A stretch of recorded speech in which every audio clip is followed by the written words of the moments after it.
বন্ধুরা, মনালি, যাকে valley of gods বলা হয়, তার নাম আগে ছিল মনু আলয়, যার অর্থ মনুর বাড়ি।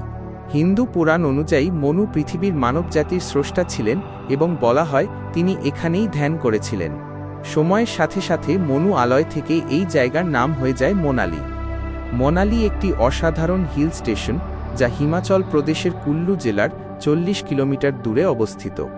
সিমলা থেকে এর দূরত্ব 270 কিলোমিটার এবং দিল্লি থেকে প্রায় 540 কিলোমিটার।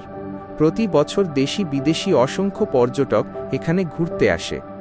মনালি ভ্রমণকারীদের প্রিয় জায়গা, কারণ এখানে আছে চমৎকার স্নো মাউন্টেন, ওক আর দেবদারু গাছের জঙ্গল, পাইন ফরেস্ট, প্রাচীন মন্দির, সুন্দর জলপ্রপাত এবং স্নো অ্যাডভেঞ্চার অ্যাক্টিভিটিস। আজকাল মনালি হানিমুন কাপল এবং ট্রাভেলারদের প্রথম পছন্দের জায়গা। তো বন্ধুরা, যদি তোমরা মনালি ট্রিপ প্ল্যান করো, তাহলে এই ভিডিওতে আমি তোমাদের মনালির পুরো ট্যুর গাইড দেব, যা তোমাদের ভ্রমণে অনেক সাহায্য করবে। মনালি যাওয়ার উপায়। মনালিতে নিজস্ব এয়ারপোর্ট বা রেলওয়ে স্টেশন নেই, তাই এখানে যাওয়ার সবচেয়ে ভালো উপায় হলো রোডের মাধ্যমে। তুমি প্রথমে দিল্লি বা চণ্ডীগড় পৌঁছে যাও ফ্লাইট বা ট্রেনে। তারপর সেখান থেকে হিআরটিসি বা ভলভো বাস ধরে মনালি চলে যেতে পারো। আমরা আমাদের ফ্লাইট পুনে থেকে ধরেছিলাম এবং 2 ঘন্টায় দিল্লি পৌঁছেছিলাম। দিল্লি থেকে সরাসরি ভলভো অথবা চাইলে চণ্ডীগড় থেকেও বাস নিতে পারো। মনালি ভ্রমণের সেরা সময় মার্চ থেকে জুলাই, সামান্য ঠান্ডা plus snow mountain view. November থেকে মার্চ হেভি স্নোফল প্লাস জমাট ঠান্ডা। এই সময়গুলোতে তুমি সোলাং ভ্যালি, আটল টানেল, রোহতাং, লাহৌল সব জায়গায় তুষার দেখতে পারবে এবং অ্যাডভেঞ্চার অ্যাক্টিভিটি করতে পারবে। মনালিতে কোথায় থাকা উচিত? মনালিতে 3 স্টার থেকে 5 স্টার পর্যন্ত অসংখ্য হোটেল আছে, কিন্তু আমার মতে মনালি ট্রিপে ট্রাভেল প্যাকেজ নেওয়াই ভালো, কারণ টিকিট, যাতায়াত, হোটেল, লোকাল সাইজ সব আলাদা আলাদা করে ঠিক করতে ঝামেলা হয়। আমি মনালি ও কসলের জন্য ফ্লুটো হলিডেজের প্যাকেজ নিয়েছিলাম। তারা পুরো ট্রিপটাই সুন্দরভাবে সাজিয়ে দিয়েছিল, আমরা শুধু উপভোগ করেছি। যদি তোমরা কাপল হও, তাহলে তাদের হানিমুন প্যাকেজ বেছে নাও, কারণ এতে bed decoration, candle light dinner, cake cutting সবই ইনক্লুড থাকে। মনালিতে বাইক রেন্ট। তুমি চাইলে রেন্টে বাইক নিয়ে মনালি ঘুরতে পারো। আমরা অ্যাক্সেস রেন্ট থেকে বাইক নিয়েছিলাম, ভাড়া ছিল 800 টাকা দিন। হিমালয়ান বাইকের ভাড়া 1000-2000 টাকা পর্যন্ত হতে পারে। টিপস: বাইক নেওয়ার সময় ভিডিও করে নাও, হেলমেট অবশ্যই নাও।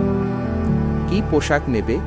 November March thermal plus woollen cap plus jacket plus gloves. April July সাধারণ জ্যাকেট ও গ্লাভস হলেই হবে। স্নো অ্যাক্টিভিটির জন্য স্নো ড্রেস ভাড়া পাওয়া যায়। দিন 1 সোলাং ভ্যালি প্লাস অটল টানেল প্লাস শিশু। সোলাং ভ্যালি মনালি থেকে 13 কিলোমিটার। ডিসেম্বর থেকে এপ্রিল পর্যন্ত এখানে স্নো থাকে। Paragliding, skiing, zip line, ATV ride সবকিছুই করা যায়। তারপর অটল টানেল, যা বিশ্বের দীর্ঘতম হাইওয়ে টানেল, 9.02 কিমি। অটল টানেল পার হলেই শিশু ভ্যালি, এখানকার ভিউ এক কথায় জাদুকরী। দিন 2 হিডিম্বা মন্দির প্লাস যোগিনী জলপ্রপাত প্লাস বশিষ্ঠ মন্দির। হিডিম্বা দেবীর মন্দির দেবদারু জঙ্গলের ভেতর। যোগিনী ওয়াটারফল 45 মিনিট ট্রেক। বশিষ্ঠ মন্দির hot water spring plus lifetime অভিজ্ঞতা। রাতে মল রোডে এসে মনালির লোকাল খাবার সিড্ডু ট্রাই করো। দিন 3 কসল প্লাস মণিকরণ। কসল পার্বতী নদীর পাশে ছোট্ট সুন্দর ট্রাভেল ভিলেজ। এখানে ক্যাম্পিং, বোনফায়ার এবং মিউজিকের বিশেষ মজা আছে। এরপর মণিকরণ গুরুদ্বারা প্লাস শিব মন্দির প্লাস হট স্প্রিং। এন্ডিং। বন্ধুরা, মনালি ও কসল এমন এক জায়গা যেখানে গেলে মনে হবে প্রকৃতি তোমাকে নতুন জীবন উপহার দিচ্ছে। তাই সুযোগ হলে অবশ্যই একবার মনালি ভ্রমণ করে আসবে। ভিডিওটি ভালো লাগলে লাইক, শেয়ার এবং সাবস্ক্রাইব করতে ভুলবে না। আবার দেখা হবে নতুন ভ্রমণ গল্পে। ততক্ষণ পর্যন্ত ভালো থেকো আর নিজেকে ভালোবাসো। Bye bye. মনালি ভ্রমণ নিয়ে আপনার যদি আরও কোনো প্রশ্ন থাকে বা অন্য কোনো তথ্য জানতে চান, তাহলে আমাকে জিজ্ঞাসা করতে পারেন।